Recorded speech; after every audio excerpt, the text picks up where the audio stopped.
second video in not too short a time. It's a little chilly.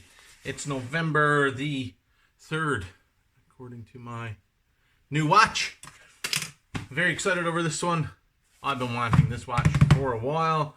Seiko SBBN031, the Tuna, JDM edition, hang tags, box, inner outers, and the manuals. So I was stoked. Seems like the watch market, I wasn't stoked about the watch market. I'm stoked about getting this watch. The watch market seems to be slowing down a little bit. But then again, maybe I just expect too much for the watches I'm trying to sell. So that might be a me problem, not a market problem. So the G-Shock. Somebody hit me up one day on my G-Shock FROGMAN. That was a Japanese domestic market model, GFD, blah, blah, blah, blah. Because it's a mediocre watch channel, which is my, my go-to for excuse for how crappy my videos might be.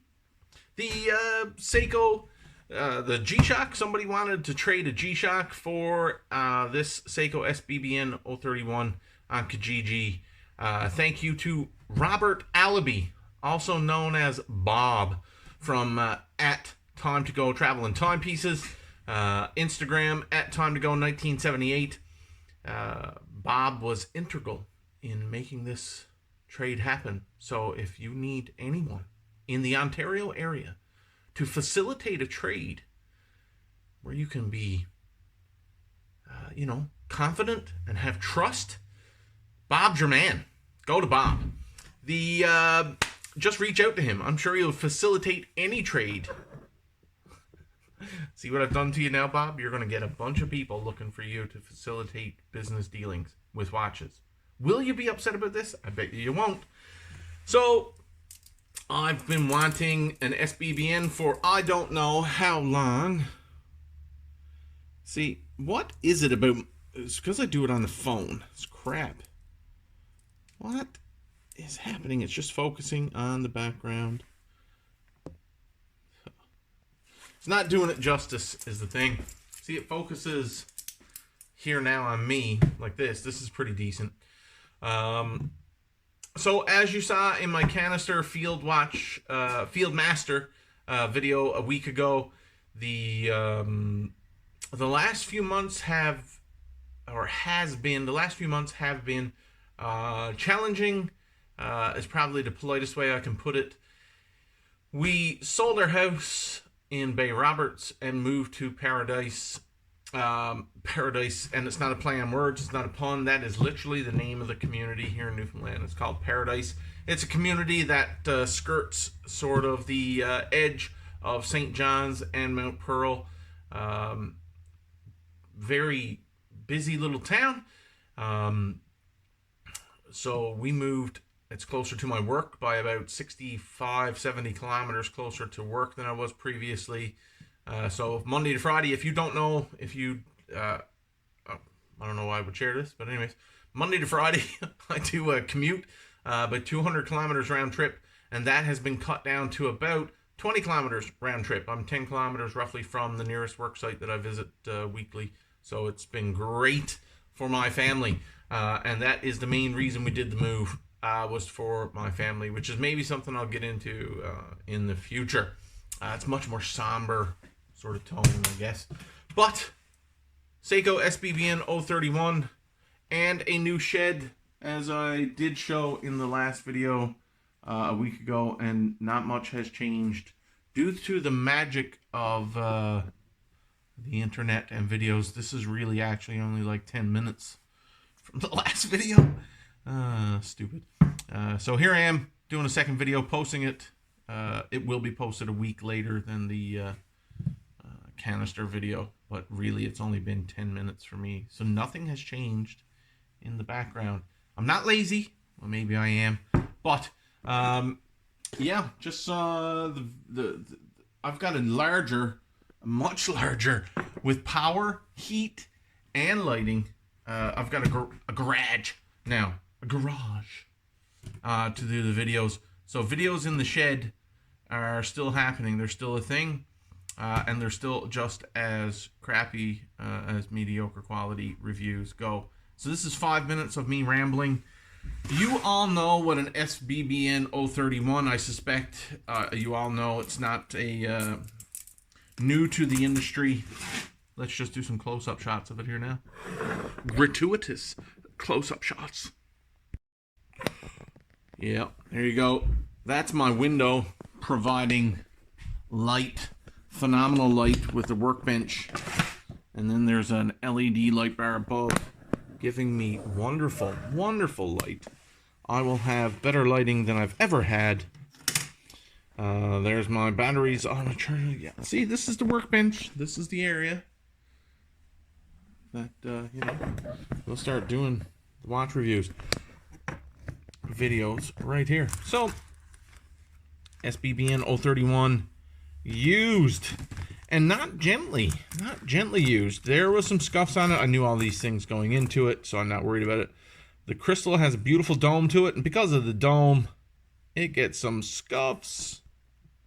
Previous owner was not gentle, and I don't mind. I was able to get into this for fairly cheap, which is the name of the game for me.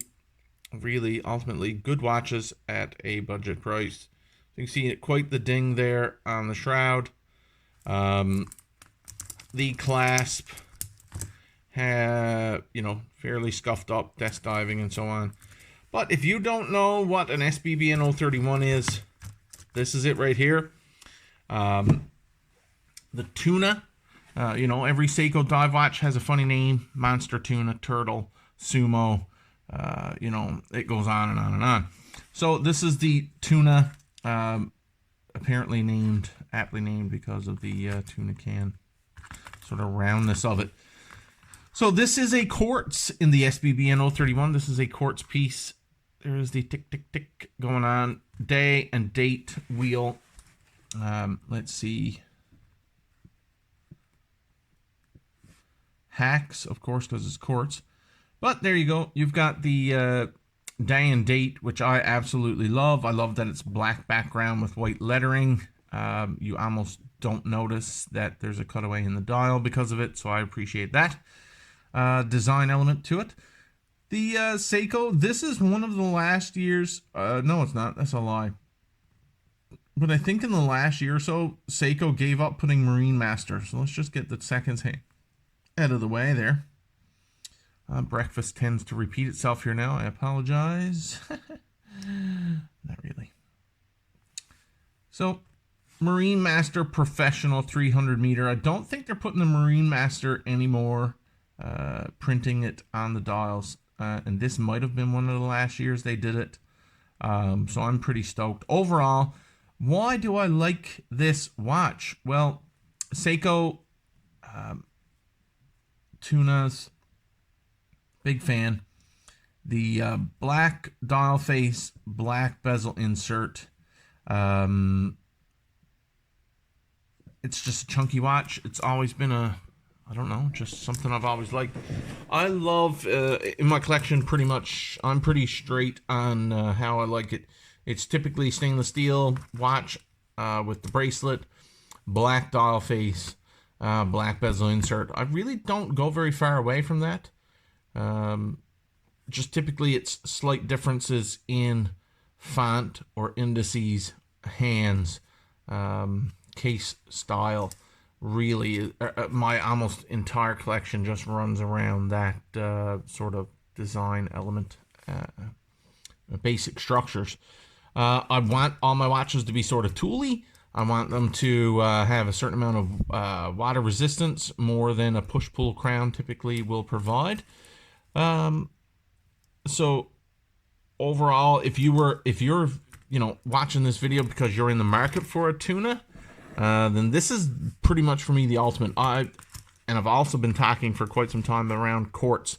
I've gotten rid of a number of automatic watches because my day-to-day job puts me in contact with large amounts of magnetized steel and equipment every single day, and also the equipment used to magnetize that steel is typically present. So having a quartz watch versus somehow wrecking an automatic.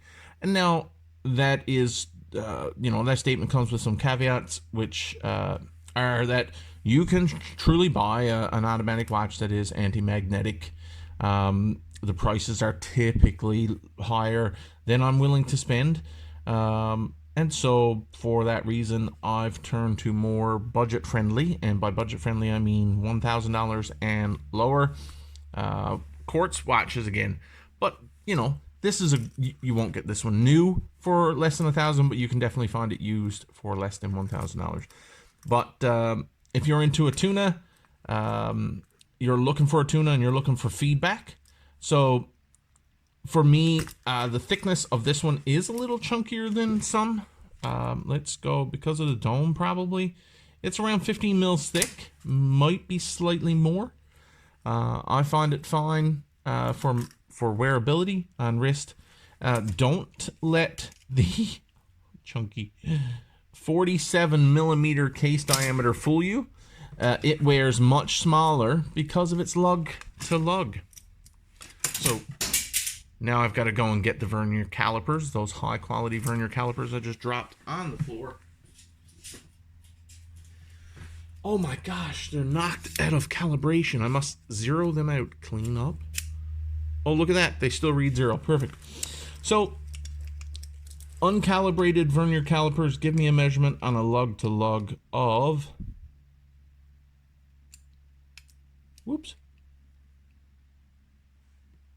44 millimeters, and the 47 millimeter case diameter with a 15 mil thickness and 22 mil lug opening. So on that 22 mil lug opening, you have loads of strap options awaiting you. The industry is awash in loads of 22 millimeter bracelets and strap options, rubber, leathers, NATOs. Enjoy them all. So this is a little bit of a chunky monkey, but the lug to lug distance here is phenomenal and makes the watch very wearable. And toughness. It is tough watch all around. Quartz, then the shroud make it pretty great. Bezel action is great. It's a fairly stiff bezel on this particular unit.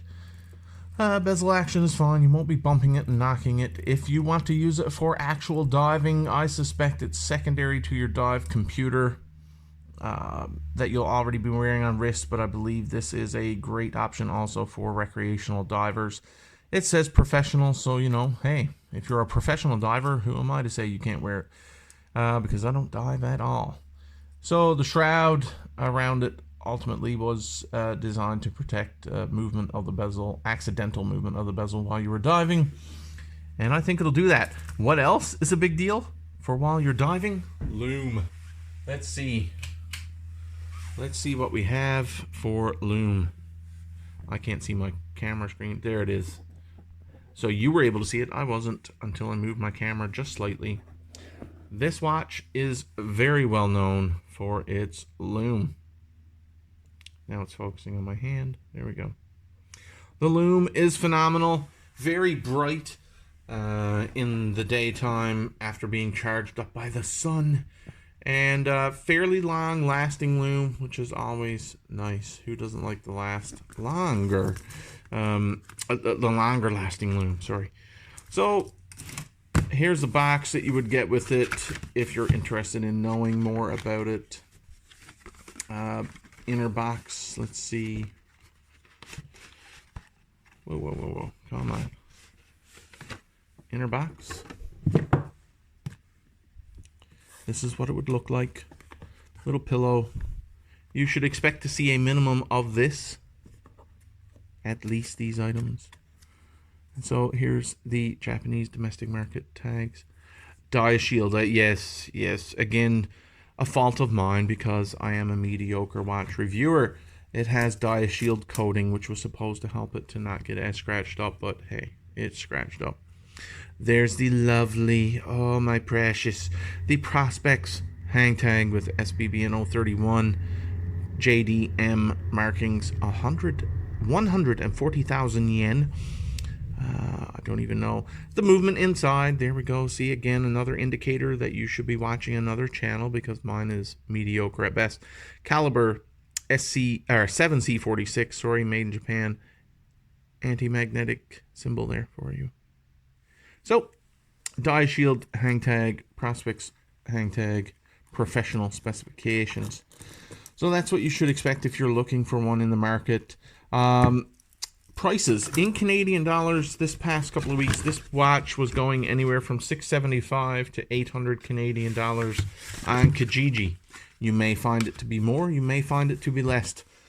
Chrono 24 lists it at about 1,000 1,000 Canadian, sorry, on the used market through their page.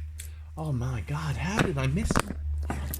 I got excited. How did I miss one of the big things about this watch that everybody's interested in? The ratchet. The diver's extension is pretty much my favorite type of diver's extension, which is a ratchet type. So you can see it slips away. Let's zoom in a little bit.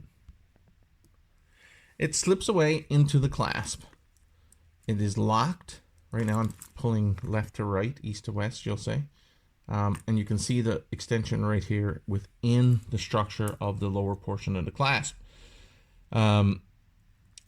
The lever is actually the security clasp within the mechanism right here. Within, it's locking right now. It's locked. But if I push this way on the clasp, it releases. Oh my God, I'm too much. The zoom is too much. Let's try that again. You'll see it's locked right now. I'm pulling on it left to right, pulling. Pull up the fold over security clasp, security keeper, and you'll see I pushing on it. It releases the extension, and now this is the strap fully extended. If it was on wrist, it would look like this. Here's the clasp with the extension all the way out. You can retract, and again it locks because the security keeper is now in a locked position, and you can't extend. You can only retract the extension. So micro adjusts only 4, but if you're not a diver and you're wearing this watch because you just love tooly watches and tough watches, during the day, if your wrists, you have it set to your micro adjust, which I do, it's set to size there. Should your wrists swell, which we all understand, you can extend it to make for an instant on-the-fly refit for your comfort. Overall, SBBN 031 Japanese domestic market tuna, quartz, 7C46 movement. Tough watch, fun watch, great tool watch if you're in the market for a toolie watch. There you go. If you're in the market for a recreational diver or you're a professional diver, this might also be something you might consider as a secondary to your dive computer. I'm not sure that this will replace a dive computer anymore, given what a dive computer can do at similar prices of $1,000 to $1,500. So, another fun watch and a mediocre watch review. Don't take my word for it. Go check out the internet for more reviews of these types of watches and get a well-rounded opinion base of, hey, it's worth it or it's not. There you go. Never trust the internet, right? All right, take care.